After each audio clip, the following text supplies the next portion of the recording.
Betulis sini. Mana ada dia bilang mau runding-runding? Mana ada dia bilang di sini mau bisik-bisik? Tiada. Ini hak Sabah kau bayar. Dan ini tidak pernah kena bayar dari tahun 1963. 1963. Sampai sekarang, tidak ada. 1 sen tiada. Saya berani cakap begitu. Kenapa saya berani cakap begitu? Pasal dalam perlembagaan, dia ada menjelaskan prosedur. Bagaimana pembayaran itu harus dibuat.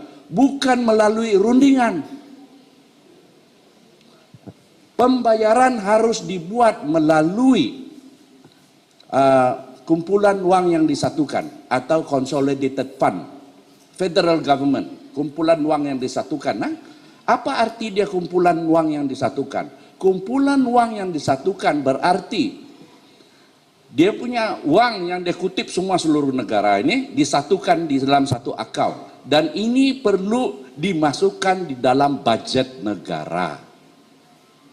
Oke? Berarti setiap tahun apabila Najib sebagai Menteri Keuangan menjelaskan budget negara, dia mesti mengikut jadwal ini, part ini, mengatakan di dalam budget berapa dia kasih sama Sabah, berapa dia kasih sama Sarawak. Tidak pernah dibuat dari tahun 63. Itu pasal saya berani bilang 1 sen orang tidak ada bayar. Pasal kalau dia tidak ikut ini, berarti dia tidak ada bayar. Walaupun dia kasih kita bilion-bilion. Itu bukan berarti uang dari sini. Itu berarti ikut suka dia, uang esan. Kita bukan minta sedekah sama dia. Itu kita punya hak. Kau ambil dari kami, kau patut bagi balik. Itu dalam perjanjian. Tapi tidak pernah kena buat. Kenapa? Nah, itu persoalan dia sekarang. Kenapa? Jadi, dalam itu 2/5. Apa 2/5? 2/5 berarti 40% lah. Jadi berapa banyak ini? 40% ini. Berapa banyak? Saya ambil contoh. 2014. Jumlah cukai pendapatan dalam 2014. Jumlah cukai pendapatan seluruh negara 140 bilion. 140 bilion. Contribution atau yang dari Sabah 10%. 14 bilion. 40% daripada 14 bilion 6,5 bilion.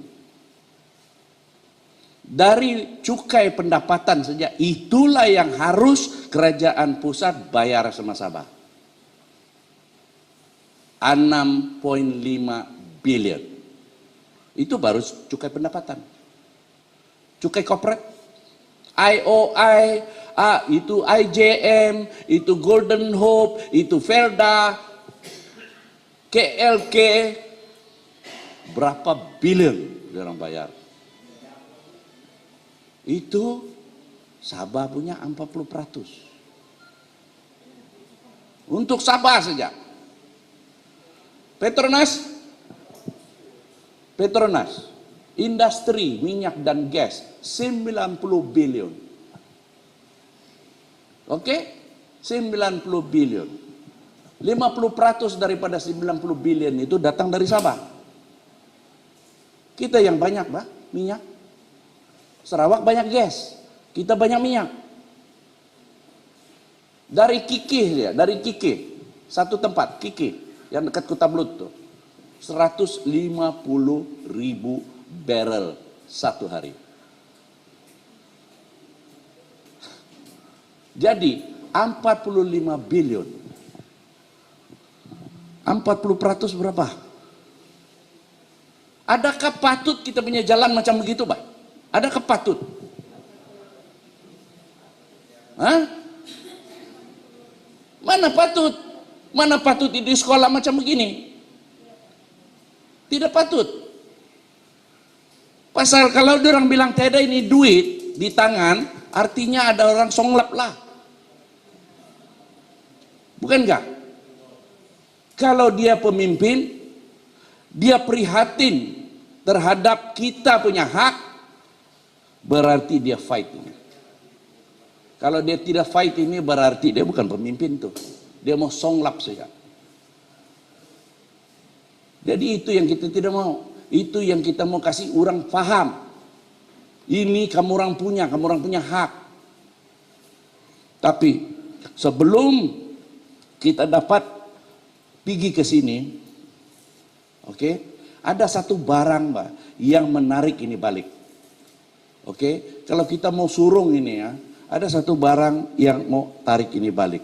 Dan inilah saya buat saya punya permulaan perbincangan saya yang menyingkap apa dia MS63 atau Perjanjian Malaysia 63. Saya panggil ini sebagai cebisan sejarah kita yang hilang. Pasal apa? Tidak pernah diajar di sekolah. Di university tidak buat penyelidikan ini. Tidak kena bagi. Jadi diorang mau kita ini betul-betul tidak paham kita punya sejarah. Pasal kalau kita paham kita punya sejarah, kita akan buat tuntutan. Dan apabila kita buat tuntutan bukan kecil-kecil. Dengan 600 bilion diorang punya utang negara, macam mau bayar sama kita 53 tahun? Gila. Boleh. Kita ambillah sebagian daripada North South Highway itu share kita ambillah. Bukan tidak boleh, boleh. Itu Putrajaya, kita sita lah setengah. Itu Twin Tower kita ambil satu. Bukan enggak? Boleh. Kalau mau runding itu boleh. Tapi jangan bilang tunggu dulu, jangan dulu bayar. Utang mesti bayar. Ceramah hari ini kita buat beberapa perkara sebagai sepintas lalu. Satu, ini pembohongan 20 perkara. Kenapa saya bawa ini pembohongan 20 perkara? Pasal 20 perkara ini tikam belakang ini. Perjanjian Malaysia ini. Dia tikam. Dan dia tarik turun. Saya explain nanti. Bila dia tarik turun, kita tidak boleh maju dengan perjanjian Malaysia. Oke? Pembohongan tarikh perayaan, dan selepas itu kita ada masa kita akan bincangkan rational queen obligation dan pembentukan Malaysia. Now, apabila kita melihat perjanjian 20, sebenarnya perjanjian 20 itu berasal daripada perjanjian Anglo-Malayan 31 hari bulan Julai 63. Coba tengok ini. Lebih kurang saja. Dia punya heading. Tapi yang paling penting, nomor 7 ini. Nomor 7 ini mengatakan kita tiada hak mau keluar dari persekutuan. Dan inilah dimasukkan di dalam 20 perkara. Kita tiada hak mau keluar. Ini bukan isu kita ada hak mau keluar atau tiada hak mau keluar. Ini isu dia, adakah kau adil dengan kami? Kalau kau tidak adil dengan kami, orang kawin pun boleh bercerai, Pak. Kenapa kami tidak boleh keluar? Tiada. Di dalam perlembagaan, tiada mengatakan kau tiada hak mau keluar. Dalam perjanjian, tiada mengatakan kau tiada hak mau keluar. Di dalam IGC report, tiada mengatakan kau tiada hak mau keluar. Akib Q, Colonial Archive di Q.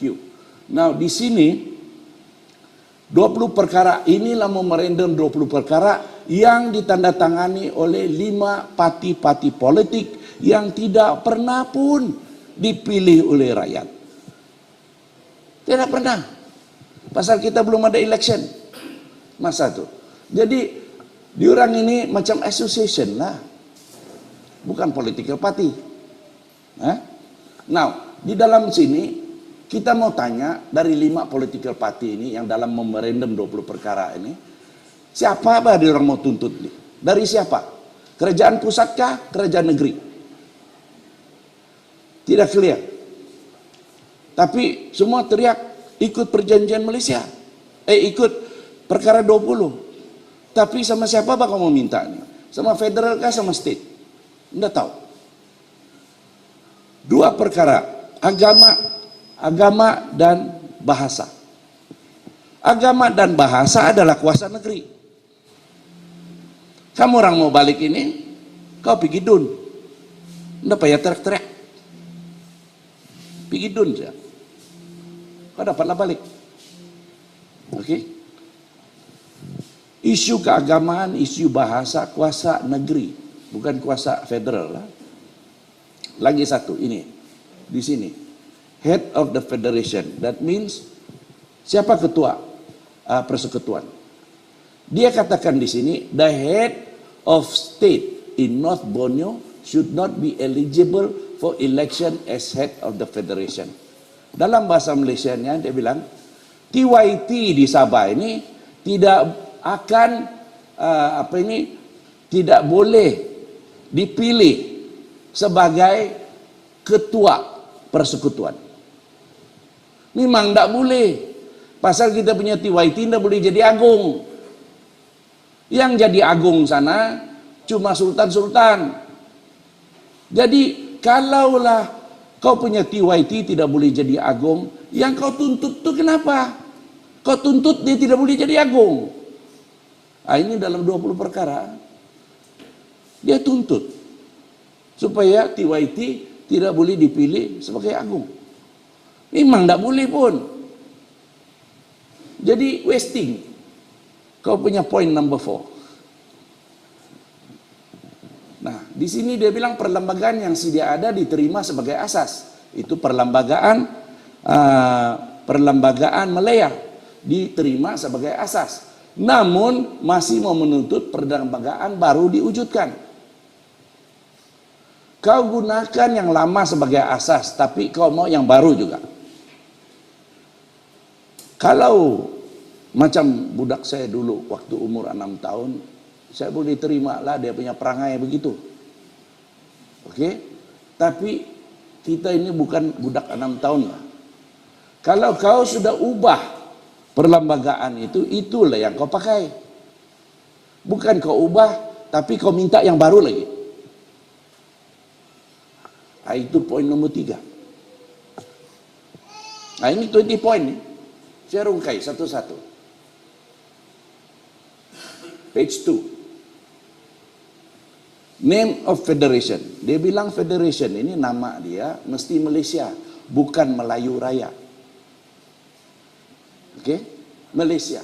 Jadi pahamkah kita apa arti Melayu Raya? Kita punya yang dulu membuat ini 20 point bukan juga paham apa ini Melayu Raya. Melayu Raya ini slogan nasionalisme daripada Indonesia. Melayu Raya.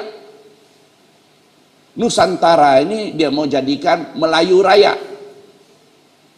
Jadi ini slogan nasionalis daripada Indonesia yang dibawa ke Melaya pada masa itu, dan yang membawa di Melaya dulu masa itu ialah PMIP atau nenek kepada Patipas.